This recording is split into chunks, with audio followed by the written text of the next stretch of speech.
Good afternoon and welcome back to another episode of InfoFlow from home. Today is Monday, October 26th, and we're only 5 days out from Halloween and 8 days out from the presidential election.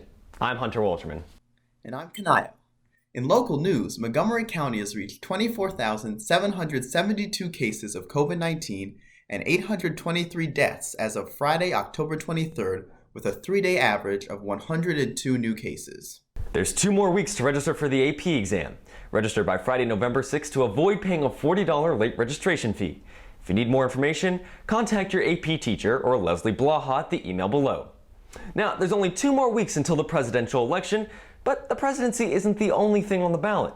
I talked to leaders from across Montgomery County to get their 2 cents on a local ballot initiative from a familiar face in county politics. Property tax. Certainly not the most sexy topic, but one that's super important in a year where Montgomery County could lose up to $1 billion in revenue because of the coronavirus. That's why I'm at the offices of Robin Ficker to find out more about his controversial proposal to limit the county's tax rate and how it affects your money, your vote.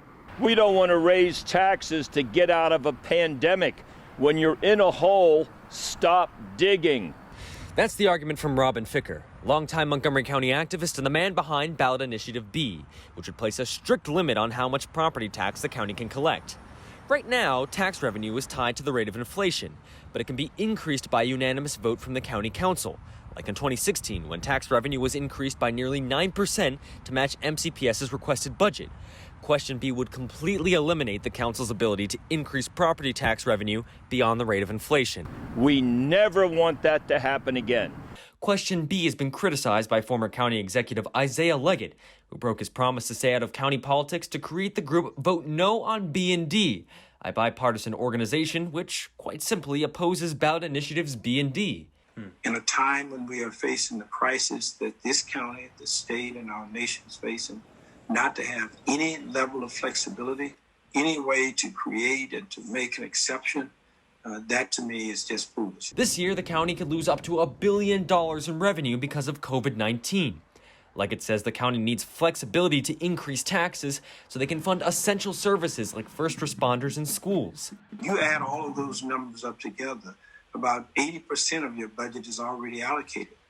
You would simply have to cut and reduce those services. But he isn't taking a position on the county council's alternative proposal, Question A, which would put a cap on property tax rate rather than property tax revenue, while also maintaining the county council's ability to increase taxes by a unanimous vote.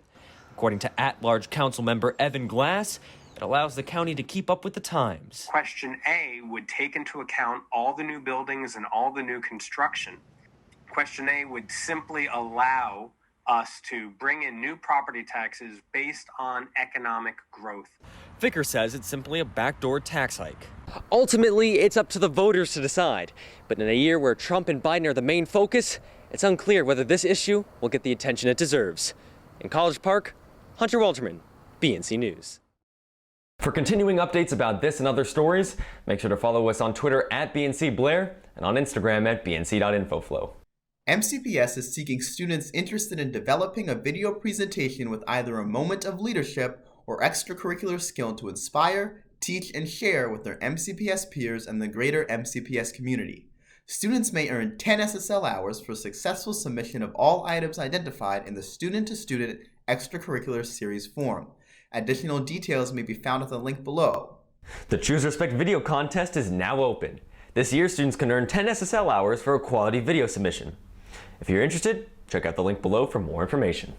Now let's take a look at what the BNC podcast team is doing. Hey Blazers, have you heard about our new podcast? It's called Silver Voices, and we're going to be telling you about all the Maryland news that you need to hear. On my episode this week, I talked to Paul Ellis, Jamie Raskin's campaign manager, about voting by mail this election. If you're going to vote by mail or just want to know a bit more about how it's running this election, be sure to tune in. And in my first episode, I interviewed Councilmember Evan Glass about the recent controversy and holdups surrounding the Purple Line. So if you're confused or wondering about the deserted construction around the Silver Spring area, be sure to tune in to learn all about it. You can find Silver Voices on Spotify, Google Podcasts, or Anchor by searching BNC Podcasts, or on our website, bnconline.net. We hope you guys come check out Silver Voices. Make sure to check out some of their content. Last Thursday evening, presidential candidates Joe Biden and Donald Trump squared off for the final time in televised debate. After multiple interruptions during previous debates, the Commission on Presidential Debates agreed to change its long-standing policy and shut off the candidates' microphones during their opening speeches. A wide range of topics were debated, from the COVID-19 pandemic to racism in America to the U.S. relationship with the North Korean Supreme Leader Kim Jong-un. Now, let's learn about a vote from the Montgomery County Board of Education to make mental health days an excused absence.